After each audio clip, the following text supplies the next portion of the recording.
All right, hello everyone, and welcome back to another episode of Star Wars Mark of Balance. My name is Mark, and today we're going to be talking about two new trailer releases we got. We had a gameplay reveal of Jedi Survivor, the follow-up to Jedi Fallen Order, and we got a new look at Season 2 of The Bad Batch. They both came out within a couple days, so I figured I'll just package my reaction to both of them into this episode. I am much more excited for Jedi Survivor, and that'll be the bulk of this episode, but I do want to talk about Bad Batch Season 2, what I'm hoping for, and what I hope they correct from the first season. So if you've been following my podcast for a while, you know I released an episode on my top 5 favorite Star Wars video games of all time a couple months ago. In there, I was able to talk about Jedi Fallen Order as my number 3 favorite Star Wars video game, and I was really happy to be able to talk about it because I didn't have this podcast when the game originally came out, so I was able to give all of my favorite aspects of it and also some of the gripes I had with it, which were around exploration, some backtracking gameplay, customization not being up to par with all the space ponchos of different colors.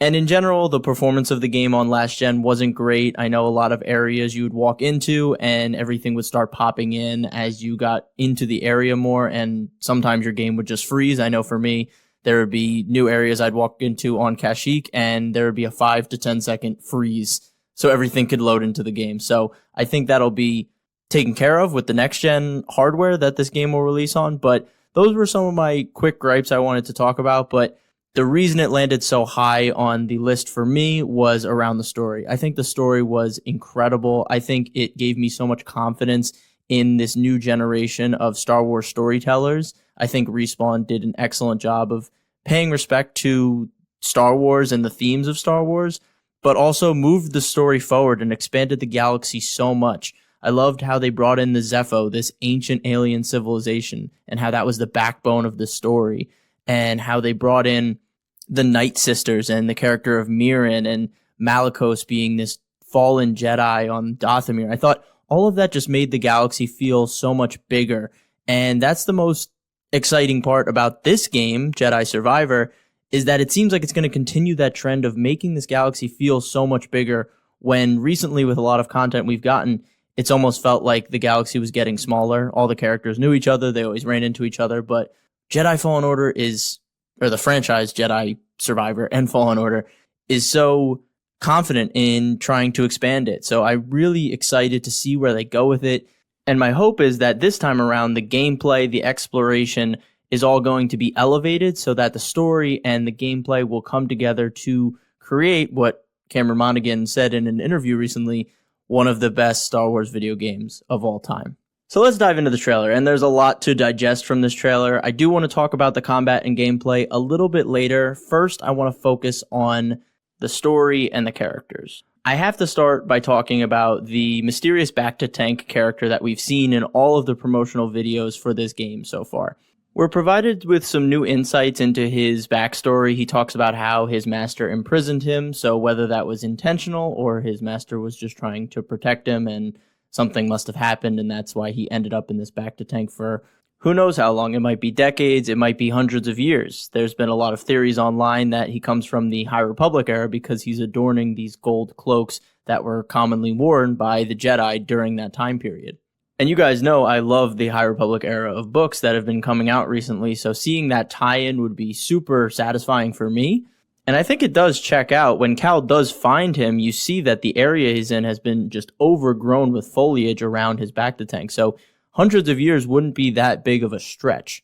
But I think it's pretty clear that he's going to be the main antagonistic force to Cal in this game, and it looks like he has a crew working with him. We see this huge purple guy in a mech suit that faces off with Cal earlier in the trailer. So whether they're artifact hunters for Force objects or Jedi objects or even Sith objects, regardless, I just think it's cool that the Fallen Order franchise is continuing to expand the galaxy and showing that the Empire aren't the only evil in the galaxy right now, or at least the only bad faction in the galaxy right now. So we don't know their motivations, and a part of me actually hopes that this new character, since he was a Jedi at one time, kind of mirrors Trilla's kind of fall from grace, and hopefully that Cal can maybe save him at one point. So maybe dabbling in that more gray area, because that's kind of where this galaxy is living at this point in time. So very excited to see this new faction kind of get fleshed out a little. They do seem to have this Zepho-like data chip or whatever it was, but he says this can help us track Cal or destroy Cal or whatever he said in the trailer. I think it would be cool if they continued fleshing out this Zepho storyline. So we'll see with them, but that was the thing I had to talk about first because he's been in the forefront of all of the trailers so far. Other impressions I got from the characters in this trailer was that Cal is a loose cannon at this point. Seer even calls him out and says, you're trying to be like enemy number one to the Empire. You're always trying to get caught. So it seems that Cal is very much being the boots on the ground frontline kind of rebel at this point. He's not maybe a part of the Rebel Alliance, but he's out there fighting against the Empire on his own, because it seems like Seer is taking a whole different avenue where she's almost a Jedi monk at this point. She has her head shaved. It looks like she's rebuilding the Jedi archives in this hangar, which is really cool. And so maybe she's going about the whole rebuilding the Jedi Order in a totally different way than what Cal's doing. And I think that's a really interesting dynamic to explore. And there were some very notable absences from this trailer in Mirren and Grease, which is very interesting that they would choose to do that. Maybe Grease has had enough of the fighting and he's just trying to get away from it all. And maybe Mirren has gone back to Dathomir to try and rebuild that civilization, or maybe explore the galaxy on her own now that she's kind of been out from this veil of being only on Dathomir and only being surrounded by the Night Sisters and pain and tragedy. So I think it's very deliberate that they were left out of the trailer. So I'm excited to see where this story goes around them. Cameron Monaghan, in an interview he recently did, talked about how the first game was how a family comes together from all these different backgrounds and all these different traumatic experiences. And he said this game is more focused on what happens when there's turmoil within the family. So I think that gives another hint that maybe all four of them have kind of went their separate ways over these past 5 years. There is a book coming out called Battle Scars that'll chronicle the time between Jedi Fallen Order and Survivor, but unfortunately it comes out like a week or two before the game, so there's just no way I'm going to be able to read that book and then play this game. So hopefully that book is more just adding context to this without having to be homework to play this game. I don't think it will be. I think it'll kind of be something like we'll have a line of dialogue in the game where they'll mention something happened in the past, and then you can go back in the book, read it, and be like, okay, that's the event they were talking about. But in the game, you don't need all of that context to understand what's going on. So yeah, things have happened for the crew. Some other notable absences are from the first trailer we got at Star Wars Celebration a couple months ago with the Inquisitor that Cal fights. We don't know who that is, and they aren't in this one. And then the Utapalan senator, who was very interested in Cal, and he was kind of the main voiceover for that trailer, and he wasn't in this. So again, they're leaving out some stuff from this trailer that they had in the first one, which is very interesting. And I think that kind of backs up the idea that this game is much bigger than maybe what this trailer is showing you. And I think that's also backed up because Cameron Monaghan said it. He's like, this is a very small sliver of the game. So all this stuff might just be from the first quarter of the game, but we really don't know until we play it, obviously.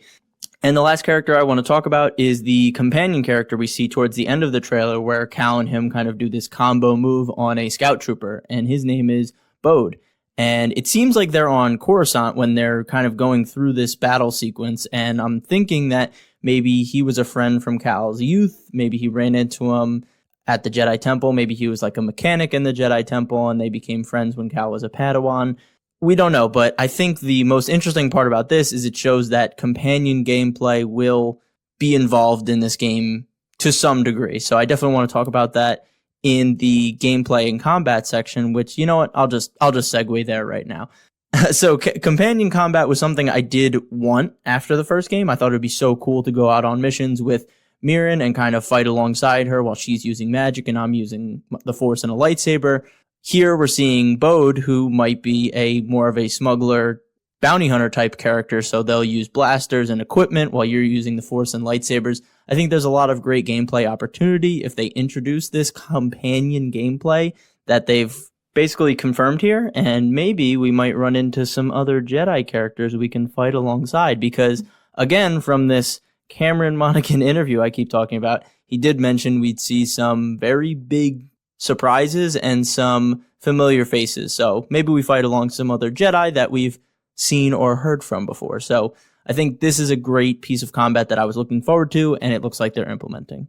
Another thing this trailer drives home is droid combat. I mean, we fight almost every type of droid from the Clone Wars in this trailer, and I think that was very intentional to show that.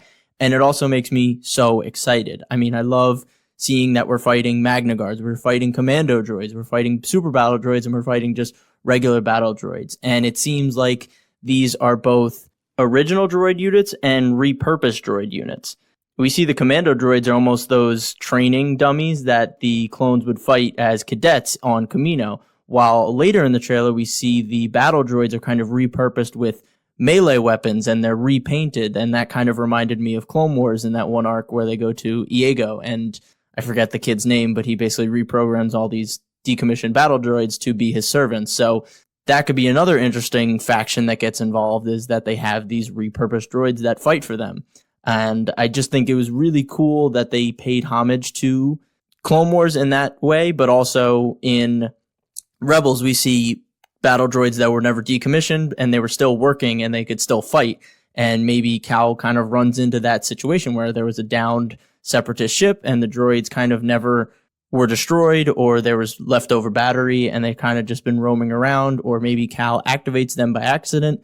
Whatever the case, love fighting battle droids, and I'm excited to see the different gameplay that comes from fighting these different types of enemies. Another huge gameplay add was that there will be animal mounts in this game, which I love when there's a connection between the Force user and the animals, so I think that's really great. But from a gameplay perspective, it also confirms that these worlds and these maps are going to be so much more open.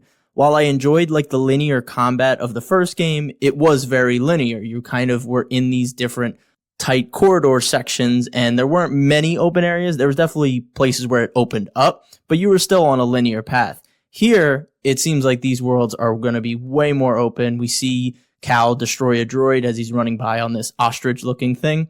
So excited to see how this opens up the gameplay and the design. I think this allows for a lot more side quest options and exploration within these towns. I know one thing I was hoping for was that there would be bigger encounters with maybe clearing out strongholds, and I think that's almost confirmed here. We see there's a lot of footage from these Imperial hangars, and I'm thinking these are enemy strongholds that you can go in and clear out, and you get XP, huge rewards for them, and I think that really highlights the combat, which I like. In the first game, they did an update where they added this combat arena after the campaign, but it was just this open area and you couldn't really use the environment to fight these enemies, so it didn't make much sense. But it was the only way to re-fight enemies, if that makes sense. If you wanted to just fight enemies, you would have to go to the save point and then find a group of enemies, fight them, go back to the save point, and then let the enemies respawn and then fight them again. So I think these strongholds will kind of just be these all-out battles you can just use all of your skills with and be a little less concerned with the story, but also kind of advancing the story by saying, oh, Cal, you're out here clearing bases and making these worlds a little less under Imperial control. So I think there's some interesting things they can do there. And it doesn't just have to be Imperial strongholds. We could also have these militia strongholds where they have these reprogrammed battle droids and so many more options. So that's what I took from that piece of the trailer. So hoping for that. And then the other big thing for me around combat was lightsaber combat styles. In the first game, by the end, you have access to a double-bladed lightsaber, you have your single blade, and then you also have the two-hand blade. The two-hand blade was really just for combos. You couldn't walk around with the two blades out at the same time, and you really only had the option of doing the double blade, which was more for crowd control, and then the single blade was more for damage. So I'm hoping in this game you could have a skill tree for each of them and really design Cal to fight the way you want to fight. If you want to be two-bladed and just do all combos with two blades, I hope you should be able to do that, because then you really impart your style onto Cal, which would be great. Here, it seems like there is that kind of combo-esque kind of idea from the first game, but we see also later on when he is running and blocking shots, he has both blades out. So I think they're teasing that there's going to be skill trees for each of the blade types, but it's something I wanted and I hope they implement here. And the final thing I want to talk about, which I mentioned in the beginning as one of my biggest gripes from the first game, which is performance. And I think this isn't really an issue because we do have next-gen hardware. I think this is going to not only allow for performance to be better, we're going to be playing at 60 frames per second. Pop-ins should be much less than the first game, if any.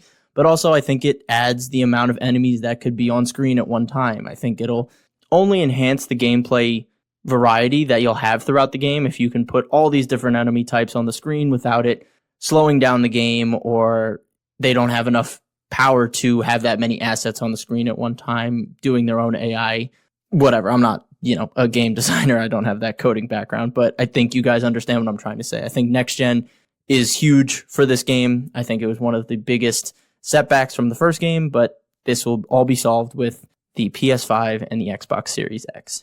So those are most of my thoughts on the Jedi Survivor trailer. I thought it was fantastic. The music, once again, is great. I love the music from the first game. It really captures that Star Wars feel. The dialogue in it was just as good as the first game as well. I like the tagline, "As long as you fight, hope survives." And I, once again, think this is only a very small sliver. It looks like there's one planet, the desert planet, where you fight the droids. It looks like Coruscant and maybe some Imperial facilities, but outside of that, we don't know much. That might have been Kashyyyk, where the Wampa comes down and throws you around. That might have been Kashyyyk, not sure. But I'm excited to see how many worlds they fit into this game and how big these worlds are going to be with this open combat with animal mounts. Maybe there will be speeders involved. Who knows? I think there's a lot of great things teased here intentionally, and I think the story is so much bigger than we're ready for. So very, very excited for Jedi Fallen Order. Jedi Survivor. I'm an idiot. So I do want to move on to the Bad Batch Season 2 trailer we also got. If you've been following the podcast for a while, you know I wasn't crazy about Season 1. It had its moments, but characters were very stagnant. The only ones that really changed were Omega and Crosshair. Hunter did go through an arc, but it was pretty much resolved within the first 3 episodes. He became that father figure. It was a pretty quick transition for him. But there was a lot of filler episodes, and I know filler gets tossed around a lot, but these episodes didn't advance the characters or the plot, so they were simply there just to fill time and be a fun adventure. And I understand that's what some people want, and I don't fault them for that. But I felt that the time period that we were working in, the subject matter, the tone, was not conducive to telling those types of stories. I mean, the first 2 episodes, the premiere, blew me away because it was so dark. It was grounded. You were really in this time period, like, wow, everything is changing around these clones and they don't know what to do anymore. They were bred for combat. That's all they know. And now the thing that they were serving has completely flipped on them. So when you go from those really deep questions to an episode about saving a Rancor baby, or an episode where they have to go into this bat mine and get stuff out, it really just takes you out of the show. And it seems like that might continue into this season because there are some glimpses of Monster of the Week stuff. And I know you guys know that I do not like Monster of the Week stuff at this point in my Star Wars life because I've been watching Star Wars week to week since 2008. So I've seen everything that Star Wars can pretty much do in the TV form.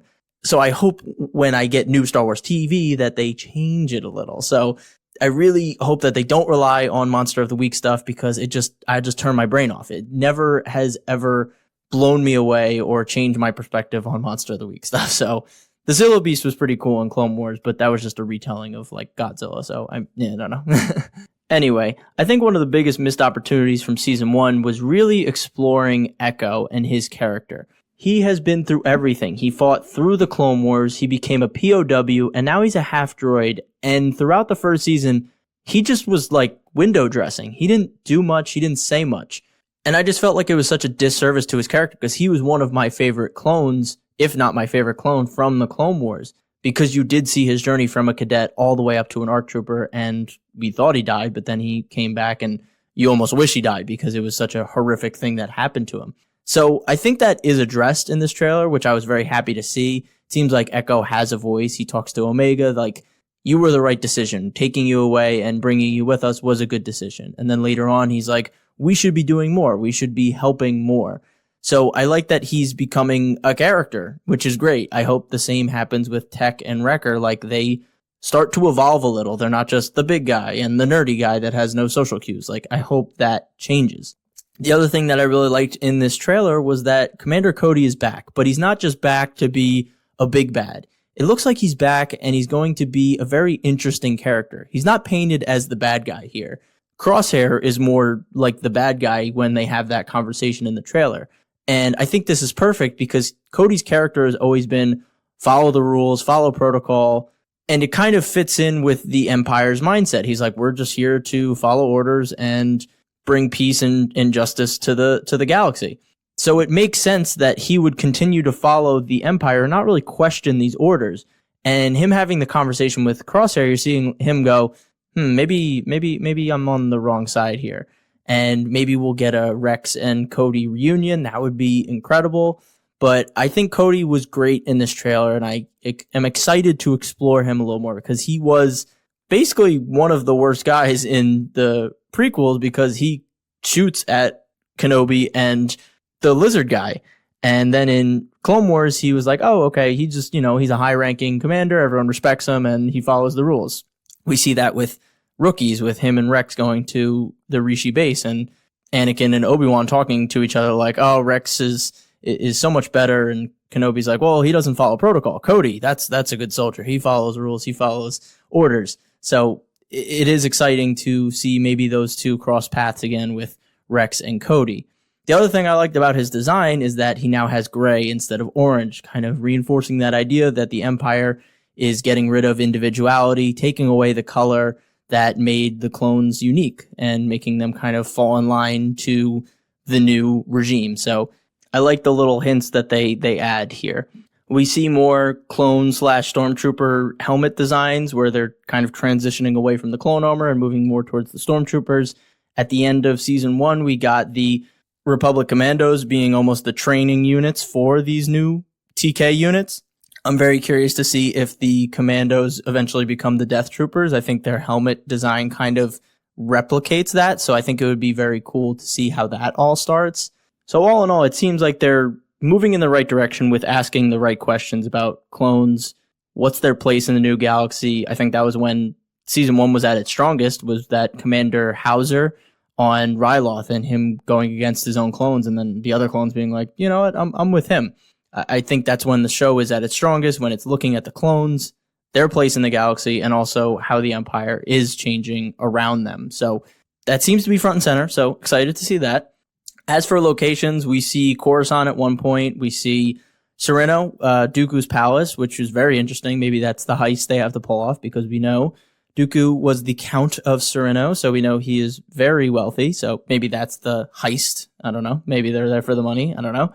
And then finally, around other character appearances, we get Palpatine and Gungi. I think Palpatine and Gungi were both in the first trailer, so these weren't like big reveals, but we get to see them again. So maybe they're hinting like, hey, Palpatine might have a very great speech in the Senate chamber that we get to watch, or that Gungi might not necessarily join the group, but maybe he'll be around for a couple episodes and Omega can have that conversation because Omega is the same age as him, but he was a Jedi. She was kind of bred to be a soldier or, a genius or around soldiers.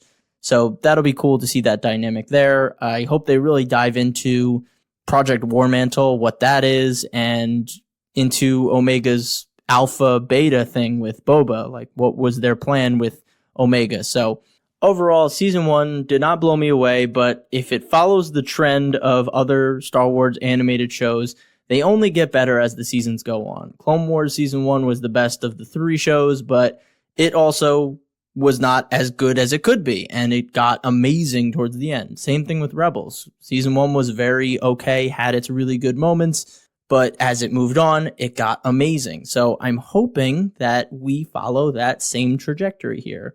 Bad Batch season 1, thought they would have learned from their mistakes from the other 2 shows, but no, we're just going to go through the same thing again. And now with season 2, we'll start going on that uphill climb. I just really hope for a very focused, concise story. Cut out the filler. It's not needed unless you're really advancing the characters or the plot with that Monster of the Week episode, but I don't think that happens ever. And yeah, this trailer didn't blow me away, but I wanted to talk about it because I know a lot of people love Bad Batch, and I don't want to steer you away from not liking Bad Batch. That's not my goal here. I'm just talking from an objective perspective, as you know, what I thought of Bad Batch season 1 and what I hope for with season 2. So that wraps up my episode talking about the 2 new trailers. 2023 is going to be a stacked year of Star Wars. Maybe we'll get a season 3 of Mando trailer coming very soon. We'll definitely give you a reaction when that is available. I think they said Christmas it might release, so look out for a Mando season 3 trailer towards the Christmas time period. But yeah, thank you again for listening. Follow me on Instagram at @star_wars_mark of balance. As always, stay safe, stay healthy, and may the force be with you. Peace.